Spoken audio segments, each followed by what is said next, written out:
जय गुरु जी संगत जी, जय गुरु जी, शुक्राना गुरु जी, अनंतम अनंतम शुक्राना गुरु जी के चरणों में कोट कोट प्रणाम और सारी संगत को जय गुरु जी। ओम नमः शिवाय, शिव जी सदा सहाय, ओम नमः शिवाय, गुरु जी सदा सहाय, जय गुरु जी, शुक्राना गुरु जी। ये संगत जी, आज हम गुरु जी की बहुत ही प्यारी सी संगत का सत्संग सुनाने जा रहे हैं। आपसे यही प्रार्थना है, आप सत्संग को पूरा सुने, पूरी भक्ति भाव के साथ सुने, पूरी श्रद्धा के साथ सुने, क्योंकि सत्संग बहुत ही प्यारा है, दिल को छू जाने वाला ये शुक्राना सत्संग है। सत्संग पूरा सुने, ध्यान से सुने। संगत जी, गुरु जी सत्संग सुनने के लिए और सत्संग करने के लिए कहते थे, क्योंकि सत्संग करने वाले का और सत्संग सुनने वालों का दोनों का ही भला होता है और गुरु जी की ब्लेसिंग्स भी मिलती है। संगत जी, आप सबसे निवेदन है कि आप अपना सत्संग हमें रिकॉर्ड करके भेज सकते हैं, लिख कर भेज सकते हैं। आपका सत्संग संगत जी के साथ जरूर शेयर किया जाएगा। आइए संगत जी, बिना देर किए सत्संग को स्टार्ट करते हैं। का सत्संग अंकल जी का सत्संग है। अंकल जी का दिल से शुक्राना, जिन्होंने अपना कीमती समय निकालकर हम सबके साथ सत्संग शेयर किया है। अंकल जी बताते हैं कि हम सभी बीकानेर से दिल्ली में गुरु जी के दर्शन करने आए थे। हमें 9 बजे वाली ट्रेन से बीकानेर वापस जाना था, जिससे हम सुबह 8 बजे तक वहां पहुंच जाते। हालांकि हम कभी भी गुरु जी के आदेश के बिना मंदिर से जाने के बारे में नहीं सोचते। हम गुरु जी के सामने बैठे थे, ये जानते हुए कि उन्हें सब पता है। हालांकि समय बीत रहा था। गुरु जी के अनंतः हमें 11 बजे वाली ट्रेन से जाने के लिए कहा, तो 10 बजे बीकानेर पहुंचते हैं। हमने कुछ कीमती सेकंड बचाने के लिए बीकानेर से पहले किसी स्टेशन पर अपना सरकारी वाहन मांगा। इन सभी तैयारियों के साथ हम सुबह 8 बजे बीकानेर पहुंच गए। हम इतना खोया हुआ समय बचाकर बहुत खुश थे। वास्तव में हमने 8 बजे वाली ट्रेन को लगभग 9 बजे बीकानेर के प्लेटफॉर्म पर आते हुए देखा। कोहरे के कारण ये देरी से चल रही थी। अब हमें पता चला कि हम हर समय गुरु जी के साथ क्यों बैठे थे। गुरु जी ने मेरे पिता के कैरियर का ख्याल रखा और हमेशा रखेंगे। जब भी मेरे पिता को गुरु जी की ज़रूरत होती है संगत जी, गुरु जी उनके साथ होते हैं। किसी के कैरियर में उतार चढ़ाव आते रहते हैं। अक्सर योग्य लोग सबसे अधिक कष्ट भोगते हैं। साथ ही पिताजी के सेना में होने के कारण पोस्टिंग और परिवार को व्यवस्थित रखने में भी समस्या थी। एक गंभीर एक्सीडेंट के बाद जब मेरे पिताजी पहली बार गुरुजी के पास गए, तो गुरुजी ने दुर्घटना के समय पिताजी के मन में चल रही हर बात बताई। उन्होंने मुझे बताया कि कैसे पिताजी ने दुर्घटना को रोकने के लिए हर संभव प्रयास किया था। ये बात मेरे पिताजी के मन में थी और केवल वो ही जानते थे। हमारे भगवान गुरु जी को ये बात पता थी, क्योंकि वो उस समय भी हमारे साथ थे जब हम अपने व्यक्तिगत रूप में मिले भी नहीं थे। मेरे पिताजी कई वर्षों से कमर दर्द से पीड़ित थे और उन्हें बैठना और ज़मीन से उठना बहुत मुश्किल हो रहा था संगत जी, क्योंकि हम अपने जीवन की गंभीर समस्याओं के लिए गुरु जी के पास आए थे। इसीलिए किसी ने इस छोटी सी बात का जिक्र नहीं किया, क्योंकि भगवान सब कुछ जानते हैं। गुरु जी ने एक दोपहर मेरे पिताजी को बुलाया और बोले, अंकल यहाँ आओ, मैं आपको ठीक कर दूंगा। उन्होंने रसोई में से एक स्टील का चम्मच मंगाया और उनकी रीढ़ की हड्डी के दोनों ओर छुआ। फिर उन्होंने उसे थपथपाया और कहा, तुम्हारा पीठ दर्द ठीक हो गया है। मेरे पिता को तब से फिर वहाँ कभी समस्या नहीं हुई। जब वो 1994-1995 में कर्नल थे, तो गुरुजी ने पूरे पर प्यार से कहा, मैंने तुम्हें कर्नल बना दिया है। हालांकि सेना में कर्नल के लिए एक महत्वपूर्ण पाठ्यक्रम उच्च कर्मचारी कमानी रक्षा संबंध पाठ्यक्रम है। पिताजी की किसी भी पाठ्यक्रम के लिए नामांकित नहीं किया गया।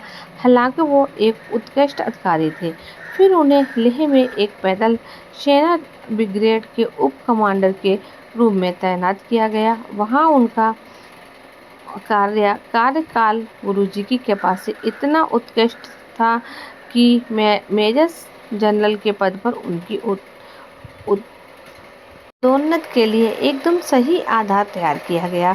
उन्हें राष्ट्रीय रक्षा कॉलेज के लिए भी नामांकित किया गया था कि उच्च कमानी रक्षा प्रबंधक पाठ्यक्रम किए बिना ये पद पाने वाले वो एकमात्र ब्रिगेडियर थे। उनकी पदोन्नति इसलिए भी चमत्कारी थी क्योंकि तोपखाने से केवल 3 ब्रिगेडियर ही मेजर जनरल के पद पर पहुंचते हैं। जय गुरुजी, शुक्राना गुरुजी, अनंतम अनंतम शुक्राना गुरुजी। ऐसा ही एक और सत्संग आपके साथ शेयर करना चाहूँगी संगत जी।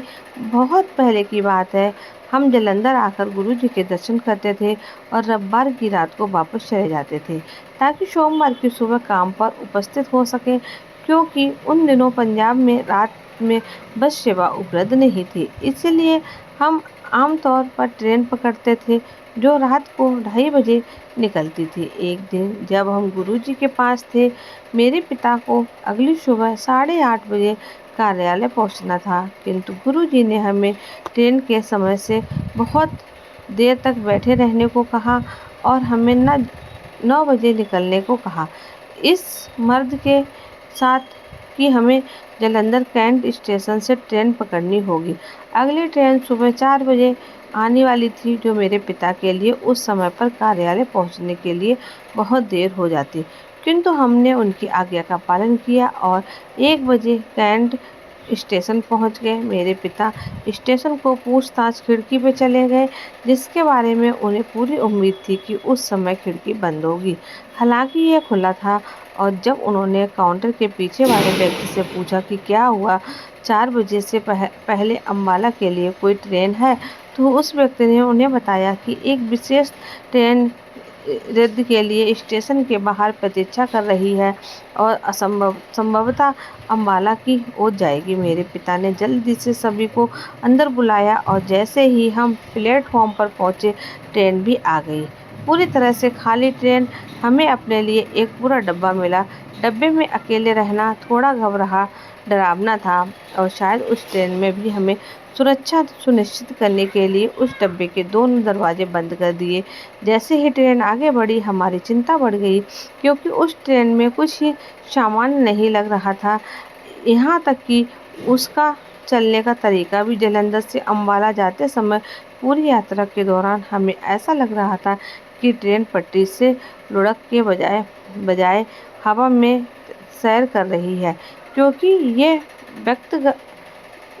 गंतव्य की ओर चल रही थी। जब हम कुछ घंटों में अम्बाला पहुंचे तो हमने राहत की सांस ली। मेरे पिता स्टेशन मास्टर के पास ट्रेन के बारे में पूछने गए, लेकिन उन्हें उसके बारे में कुछ भी पता नहीं था।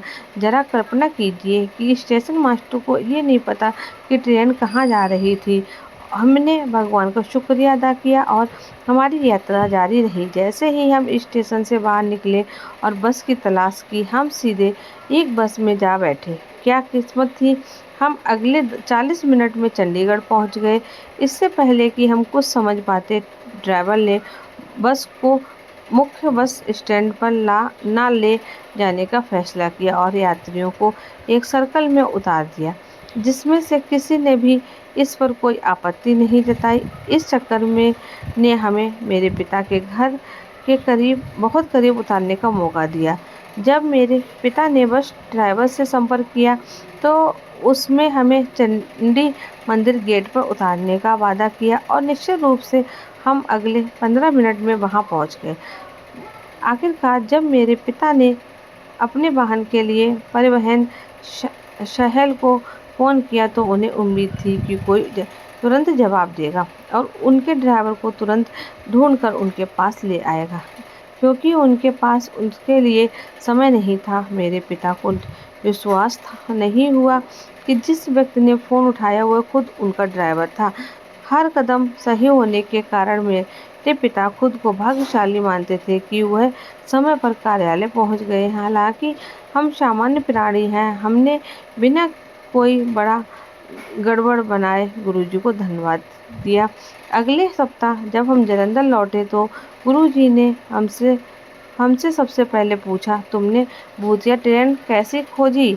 तब मेरे पिता को एहसास हुआ कि उस दिन हमारी यात्रा का समय कितना कम था, जो कि गुरुजी के दिव्य हस्तक्षेप के बिना निश्चित रूप से असंभव था।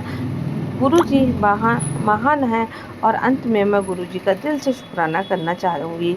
जय गुरुजी, शुक्राना गुरुजी, आपने हमें जो कुछ भी दिया उसके लिए अनंतम अनंतम शुक्राना मेरे गुरुबा। मेरा विश्वास है कि आप हमेशा ही हम पर ऐसा ही आशीर्वाद सदैव बनाए रखिएगा।